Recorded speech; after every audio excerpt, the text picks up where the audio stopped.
नमस्कार, आप देख रहे हैं एक न्यूज़ 24 और मैं हूं आपके साथ तृप्ति। केंद्रीय गृह राज्य मंत्री नित्यानंद राय ने हाल ही में बिहार दौरे पर आए कांग्रेस नेता राहुल गांधी पर तीखा हमला बोला। उनका यह बयान पटना एयरपोर्ट पर दिया गया, जहां उन्होंने राहुल गांधी के बिहार दौरे और उनके राजनीतिक गतिविधियों पर निशाना साधा है। नित्यानंद राय ने राहुल गांधी के बिहार दौरे को लेकर कई महत्वपूर्ण मुद्दों पर अपनी राय दी और कांग्रेस पार्टी और विपक्ष के खिलाफ कड़ी आलोचना की।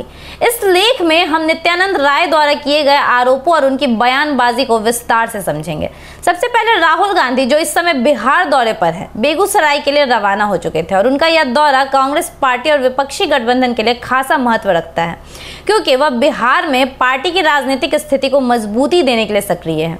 वहीं केंद्रीय मंत्री नित्यानंद राय ने राहुल गांधी के बिहार दौरे के दौरान उन पर कई गंभीर सवाल उठाए।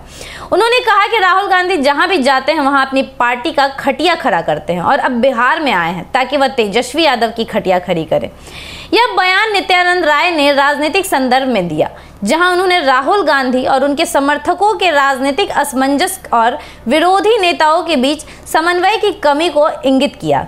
उनका यह बयान इस बात की ओर भी इशारा करता है कि बिहार में कांग्रेस और राजद के बीच राजनीति में बिखराव की स्थिति बन रही है और राहुल गांधी के दौरे के दौरान यह दरारें और भी गहरी हो सकती हैं। नित्यानंद राय ने कांग्रेस और विपक्षी नेताओं पर भी यह आरोप लगाया कि वे लगातार देश में संविधान को खतरे में बताकर जनता को गुमराह कर रहे हैं। उन्होंने कहा कि यह एक झूठा प्रचार है, जबकि हकीकत यह है कि भारत में संविधान पूरी तरह से सुरक्षित है और नरेंद्र मोदी के नेतृत्व में केंद्र सरकार संविधान की रक्षा करने के लिए पूरी तरह सक्षम है।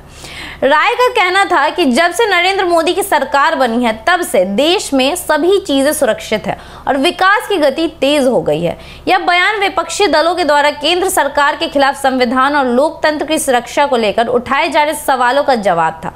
कांग्रेस और अन्य विपक्षी दलों ने कई बार यह आरोप लगाया कि मोदी सरकार के शासन में संविधान और लोकतांत्रिक संस्थाओं का अपमान हो रहा है, लेकिन नित्यानंद राय ने इन आरोपों को नकारते हुए कहा कि मोदी सरकार ने हमेशा संविधान का सम्मान किया है और देश में विकास की गति को बढ़ावा दिया है। नित्यानंद राय ने राष्ट्रीय जनता दल पर भी सीधा हमला बोला। उन्होंने कहा कि राजद ने कई बड़े घोटाले किए, जैसे चारा घोटाला और दूध घोटाला, और राहुल गांधी उसी पार्टी के साथ खड़े हैं। उनका आरोप था कि राहुल गांधी और कांग्रेस पार्टी भ्रष्टाचारियों के साथ गठजोड़ कर रही है, जो लोकतांत्रिक मूल्य और जनता के विश्वास के खिलाफ है। नित्यानंद राय ने यह भी कहा कि बिहार की जनता ने परिवारवाद और भ्रष्टाचार की राजनीति को नकार दिया है और उनका दावा था कि बिहार की जनता ने अब उन पार्टियों को अस्वीकार कर दिया जो परिवारवाद के आधार पर राजनीति करती थी और राजद जैसी पार्टी अब केवल लालू प्रसाद यादव के परिवार तक सीमित हो गई है। यह बयान बिहार के राजनीतिक परिप्रेक्ष्य में बहुत महत्वपूर्ण था, क्योंकि बिहार में परिवारवाद की राजनीति पर लगातार बहस होती रहती है। इसके बाद नित्यानंद राय ने प्रधानमंत्री नरेंद्र मोदी की तारीफ की और कहा कि उनके अथक प्रयासों के कारण बिहार लगातार विकास की ओर बढ़ रहा है और उन्होंने कहा कि प्रधानमंत्री मोदी ने बिहार के विकास के लिए कई महत्वपूर्ण कदम उठाए हैं और मुख्यमंत्री नीतीश कुमार ने इस विकास की कमान संभाली है। नित्यानंद राय ने यह भी कहा कि प्रधानमंत्री मोदी की नेतृत्व क्षमता और उनके प्रशासन की दिशा में बिहार को एक नई दिशा दी है और बिहार में मोदी सरकार के नेतृत्व में विकास को लेकर नित्यानंद राय का यह बयान भी बिहार की राजनीतिक परिस्थितियों को समझने में मदद कर रहा है। बिहार के मुख्यमंत्री नीतीश कुमार और मोदी सरकार के बीच एक जटिल राजनीतिक समीकरण है, लेकिन राय ने यह संकेत दिया कि बिहार में विकास का कार्य बिना किसी भेदभाव से चल रहा है और राज्य में विकास की गति तेज हो चुकी है।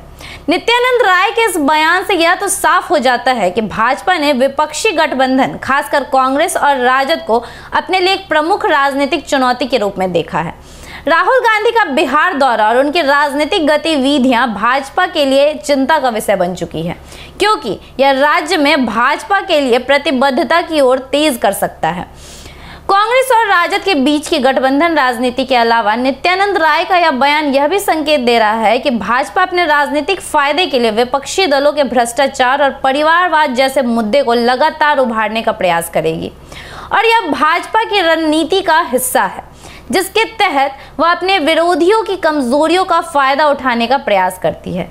केंद्रीय गृह राज्य मंत्री नित्यानंद राय का यह बयान न केवल राहुल गांधी और विपक्षी दलों के खिलाफ भाजपा के तीखे हमले को दर्शाता है, बल्कि यह भी दिखाता है कि भाजपा बिहार और अन्य राज्यों में आगामी चुनावों को लेकर पूरी तरह से तैयार है। विपक्षी दलों को घेरने के लिए भाजपा ने भ्रष्टाचार और परिवारवाद जैसे मुद्दे को फिर से प्रमुखता से उठाया है, जबकि अपने नेताओं और प्रधानमंत्री मोदी के नेतृत्व में किए गए विकास कार्यों को बढ़ावा दिया है। यह बयान बिहार की राजनीति में भाजपा की स्थिति को मजबूत करने के प्रयासों को भी दर्शाता है और यह भी साफ करता है कि विपक्षी दलों को आने वाले चुनाव में भाजपा से कड़ी चुनौती का सामना करना पड़ेगा। हालांकि इन सभी को लेकर आपकी क्या राय हमें कमेंट सेक्शन में जरूर बताएं और ऐसे ही खबरों के लिए जुड़े रहिए न्यूज़ 24 के साथ। दीजिएगा इजाजत। धन्यवाद।